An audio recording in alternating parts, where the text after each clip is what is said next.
Trying to do too many things at once as an artist may be the very thing that's keeping you from making your best work and the breakthrough that you've been praying for.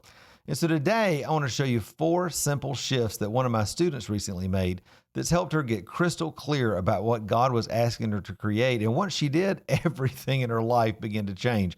Her confidence started growing, her productivity in the studio increased. She even stopped second guessing every creative decision that she was making. I'm also going to show you exactly how you can apply these same 4 shifts to your own creative journey, especially if you've been feeling scattered, overwhelmed, or unsure of your direction as an artist. So let's jump in.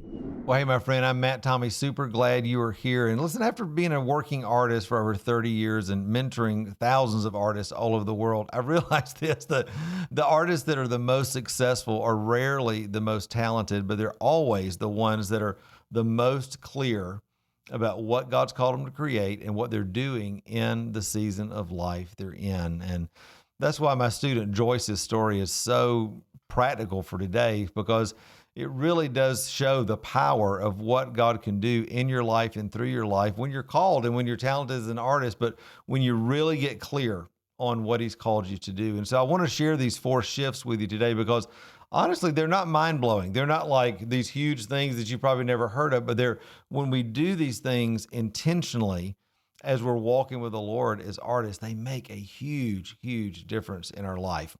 So Joyce is, she's a potter. She's been making pottery for years, a lot of functional work, a lot of kind of whimsical sculptural work, that sort of thing. And like a lot of us, maybe she actually told me, she said, I've had prophetic words over, my work, over the things that I was going to be making. So she really, has been sensing like God was working in her creativity for a long time. But if you've been in the art world at all, and I say art world, selling your work at local craft shows and maybe in galleries and some things like that, even if you're just stepping out, there can be a real tension between the things you really want to create and the things that you feel like will sell.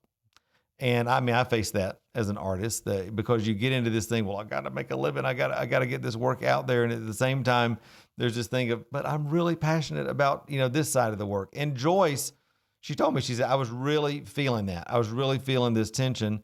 And like a lot of artists, me included, she kind of started drifting toward what she thought would be commercially more practical and more profitable for her as an artist. And so, for a lot of potters, that's a lot of the functional work and the things, mugs and cups and plates and bowls and all the things that will sell. I don't know if you've had that in your own journey. For me, that was, some functional baskets early on. I remember I made a wine bottle basket that was, I just knew, if I would take these and some bark buckets that I used to sell at craft shows, man, I could always sell those. I could always make my booth fee, with those. But I always knew there was something more, right? And that's the kind of thing that Joyce was feeling. She's like, I'm doing this and I'm an artist and I'm selling my work, but I also know that there's this body of work that I really want to focus on. And listen, when you get into that, it can really cause you a lot of second guessing. It can cause a lot of frustration. It can cause even burnout because you start spending all of your time and energy and focus on making work that God really never asked you to create and that doesn't bring you a lot of joy. You just kind of traded one job for another, one pressure for another. And so these 4 shifts, the first one that she made was this, and I think this is so important for every artist. She got crystal clear about what God was asking her to make. Now, again, Joyce is a potter. She was making functional work, but she was really feeling like God was calling her to make more decorative vases, more decorative, sculptural vessels and that sort of thing. 1 vase a week, right? So this is not like this, you got to change everything, but just start shifting over to making 1 vase a week. But what she realized, and I so related to this when I saw her story, because she said, I was negotiating with God, right? I kept feeling like I was like, well, I'll make the vases, but I also got to make the mugs. Well, I got to do this, but I also got to do that. And there's this back and forth. And she kept putting 1 foot in obedience and 1 foot in what felt like it was more secure. You ever done that before? Negotiated. Well, God, I'll do this, but I got to do this too, because this makes more sense. And maybe God, you don't understand this, but well, of course He understands, right? He's trying to bring us into the thing that he's got for us, but He's waiting for us to go all in the thing that He's called. And so I think that whole idea of understanding, she had to get clear about what God was calling her to do inner work in the season of life that she's in, and realizing that the breakthrough that we're often looking for is not some big complicated thing that we got to pray the paint off the walls and hope that God will do this huge miracle. Most of the time, it's just like, hey, will you actually do the thing that I've told you to do? Just the simple thing, just the little thing, just the thing that looks like it might not make sense in your life. If you'll just do that and not overcomplicate what he's already said, that in itself is a breakthrough moment. And so I would ask you today, and I have to ask myself this all the time, but this is just a great thing that you could even let me know in the comments.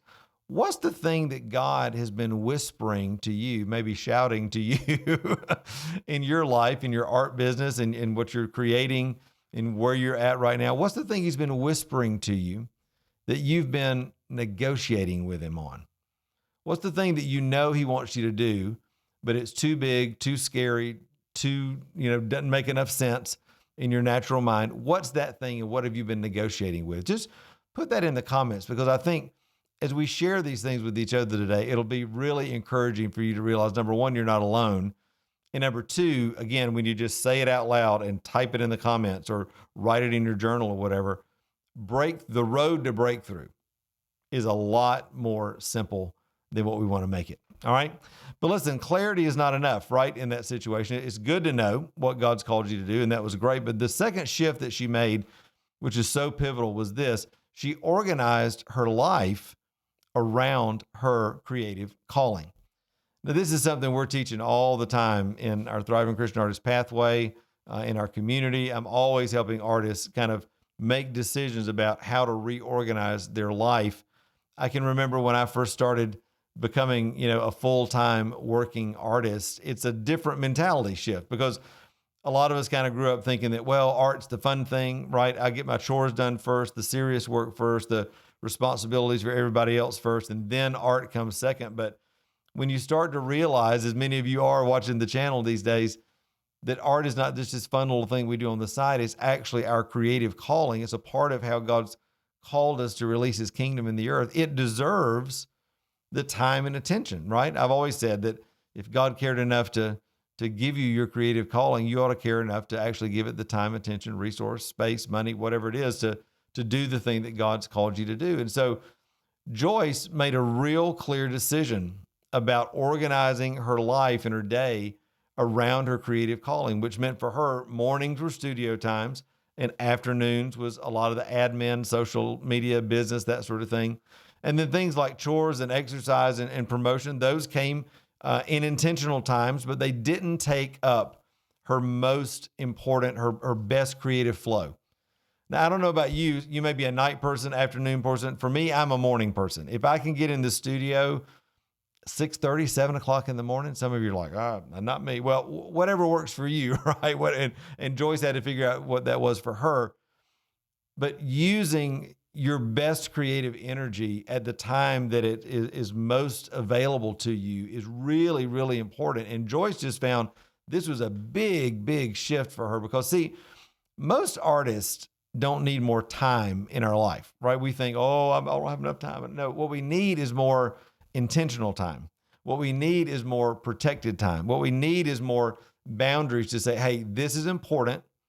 It's worth me putting some boundaries. It's worth me putting it on the calendar. It's worth me letting everybody else know in my life that I can't be just, at their beck and call all the time. No, this is important, and I'm going to focus on that. And it requires attention and energy and putting it on your calendar. And so just doing that simple thing, again, breakthrough doesn't have to be this huge monumental moment of the heavens breaking open and, no, she just got, number one, clear on what she was doing in this season of life and what God was calling her to make. And number two, she got serious about actually crafting her life around her creative calling. And so the second thing I want to ask you today, and again, you can put this in the comments, is if I looked at your calendar this week, would I know that you're an artist? If I looked at your calendar, all the things that you're doing, all the things that you've written down, your doctor's appointments, the running the kids or grandkids to this or that, all your church activities, lunch with friends, all that. If I just looked at your calendar, would I know that you're an artist? Listen, until you are willing to organize your life intentionally with the Lord and sit down and decide what's important for this season of life and actually give it time and space and resource, I promise you, your creative calling will always come last. But if you'll begin to take it and focus on it intentionally, that's when breakthrough and momentum can begin to flow in your life, just like it has in Joyce's life. And hey, by the way, if you're realizing that some of these simple shifts are exactly what you've been needing in your own journey as an artist, I want to invite you to check out the Thriving Christian Artist Pathway. It's my signature course that's helping artists all over the world, just like Joyce, turn their dream of becoming the artist that God created them to be into an actual reality. And the best part is, it's not just a course, it's not just a library of information. There's a community as well, where every week you can connect with other Christian artists who are on the same journey that you are, ask questions and get answers directly from me and my expert team, and also start intentionally pursuing your creative calling. Hey, listen, if you're serious about becoming the artist that God created you to be, I know 100% this is absolutely the best way to help you get there. I'll drop a link below, and I hope we see you inside. So the third thing that Joyce did that was a really big shift is that she made the choice to commit to a single one creative lane. She committed to one creative lane. Now, I know for a lot of us that love to do lots of different things as artists, we can think, oh my gosh, if I got to focus, that's going to kill my creativity. That's going to quench what God's doing in my life. And I've got to do everything. Well, listen, you can do everything, but it's very, very difficult to develop mastery in multiple things at one time.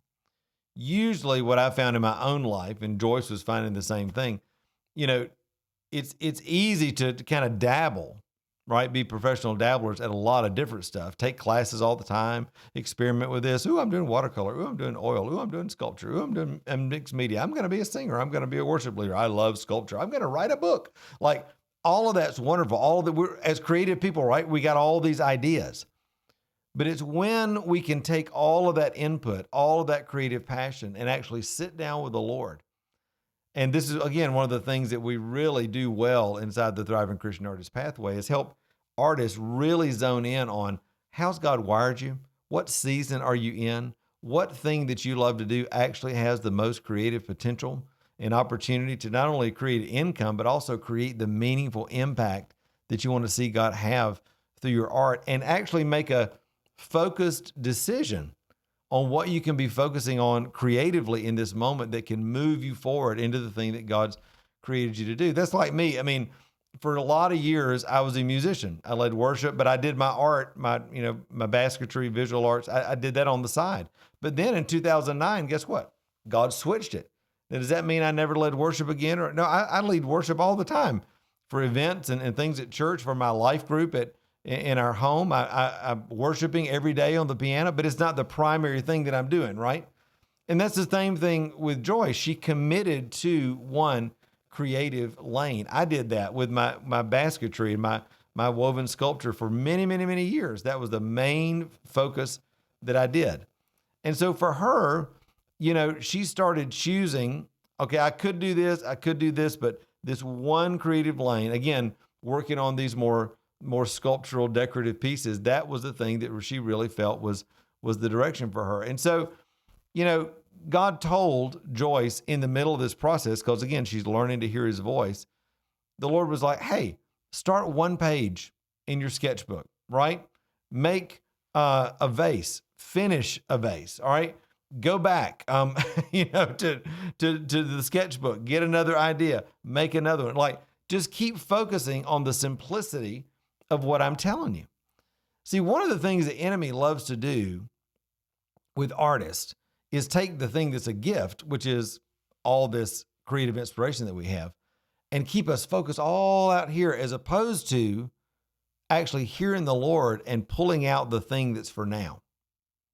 See, a lot of creative ideas that we have, they're great ideas, but they need time to marinate inside, right? They need time to kind of roll around in us. Just because you get an idea right now doesn't mean you're supposed to be executing it right now, right? And so learning to choose that creative lane and focus in on an area and go deep, not only does that develop mastery, it develops focus in what you're doing. It really brings more momentum in what you're doing creatively and in your creative process. And I just love that. The other thing it does, which artists are always looking for, is it helps you to develop your unique creative voice. Because the more you focus in an area, the more you get better at it, the more you explore around that area, the better you get at what you're doing creatively and the more recognizable that becomes, which is what? That's where sales come from. That's where referrals come from. That's what galleries are looking for, all the stuff. And so the very thing that you may be resisting in your life of, I don't want to focus, I want to do all the stuff, that's probably the very thing that's keeping you from the breakthrough that God's trying to bring.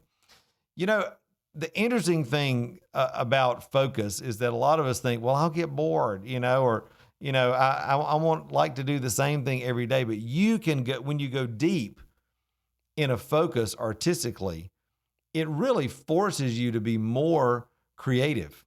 That's like me with my baskets. I've always chosen to do what I do creatively with my weaving with only materials that I harvest in my local region.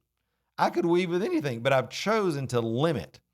And again, when you choose a focus and then you go deep and you do things like, one of many things, but, choosing to limit your materials, limit your palette, limit the focus of the type of things you're going to create. When you do that, it really forces your creativity to work and to go deep and to become richer and richer and richer on your journey. And so I think it's really, really cool that when you create focus in your life, it really allows you to mature in the thing that God has created you to do. And guess what? Focus also lets God multiply the gifts and the talents and the perspectives and the voice that he's already put inside of you. Again, if you're just flitting around and a professional dabbler all the time, it's really, really hard to get enough momentum in one direction to really see the blessing of God moving in your life. And I'm not saying that just as my opinion. I'm saying that as, again, working artist for lots of years and mentoring thousands of artists.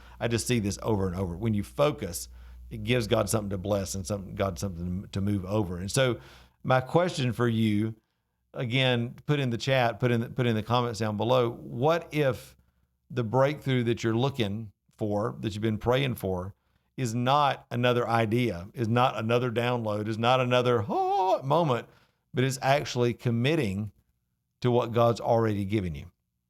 What if it's just doubling down on the thing that you need to be focusing on? What if it's actually taking the time to get with him and maybe go through the process that we have in the pathway, right? And actually discover what is it that God's created you to do in this season and give it the time, attention, and focus that it really deserves creatively. You'll be amazed when you do that, all right?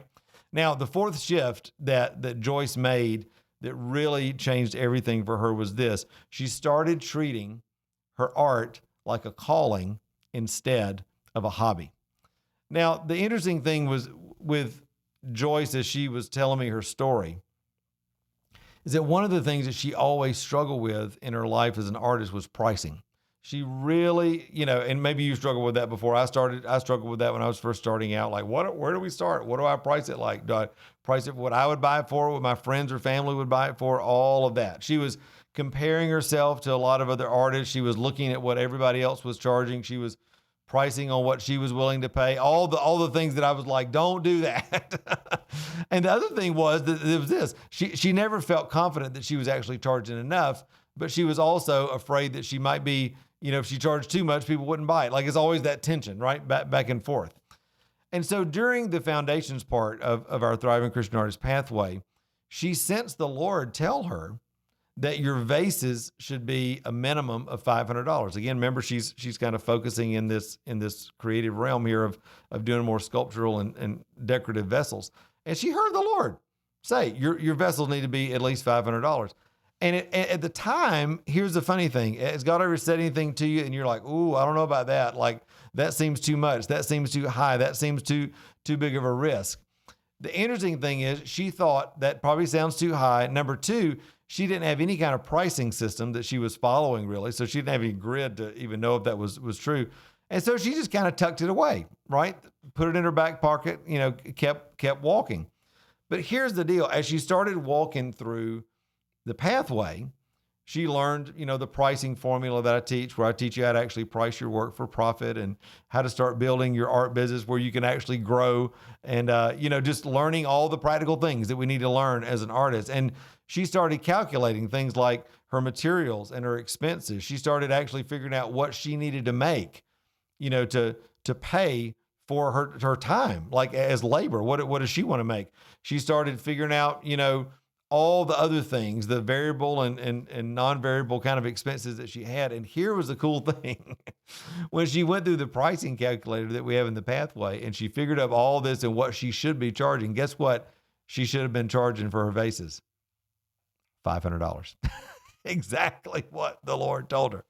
I just think that's so cool that God had already spoken to her about where she was going, but it was the practical stewardship, right, of learning the things that she needed to learn.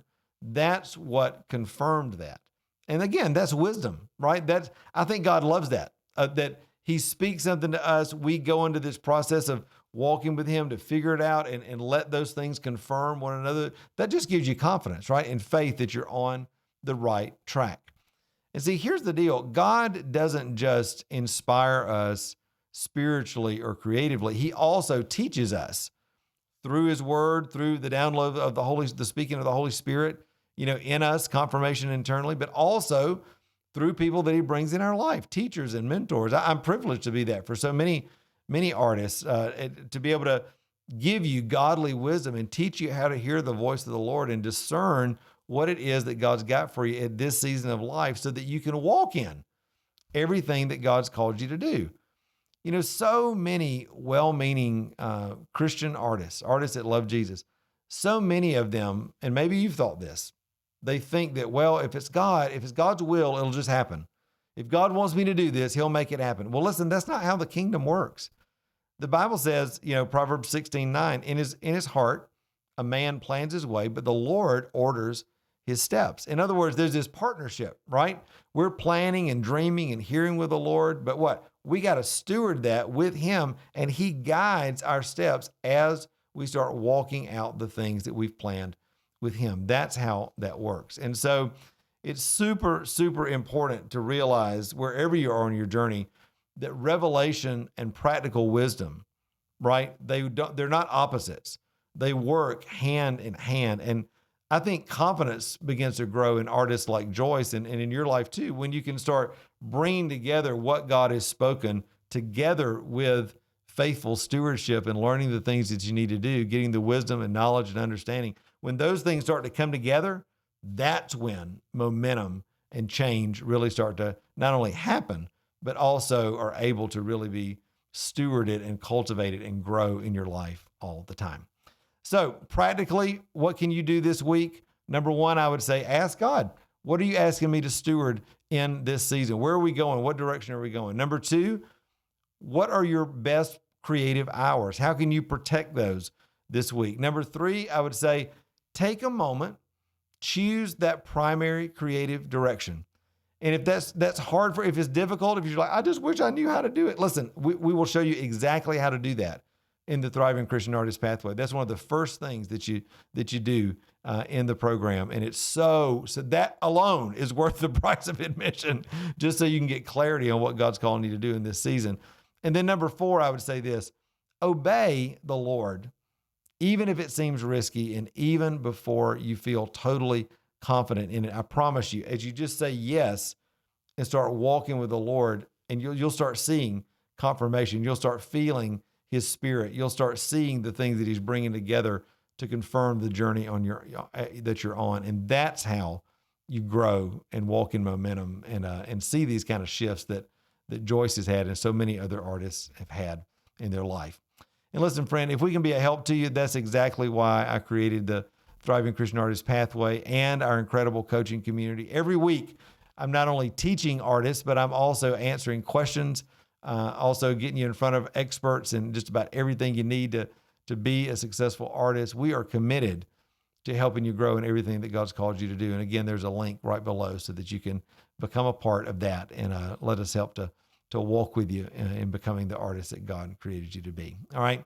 Listen, I love you, friend. It's a joy to be with you here every week. Make sure you subscribe. Make sure you leave me a comment. Make sure you like and have all your notifications on so you never miss any of the great content that I'm producing every week here on the channel. And remember, till next time, you were created to thrive. Bye.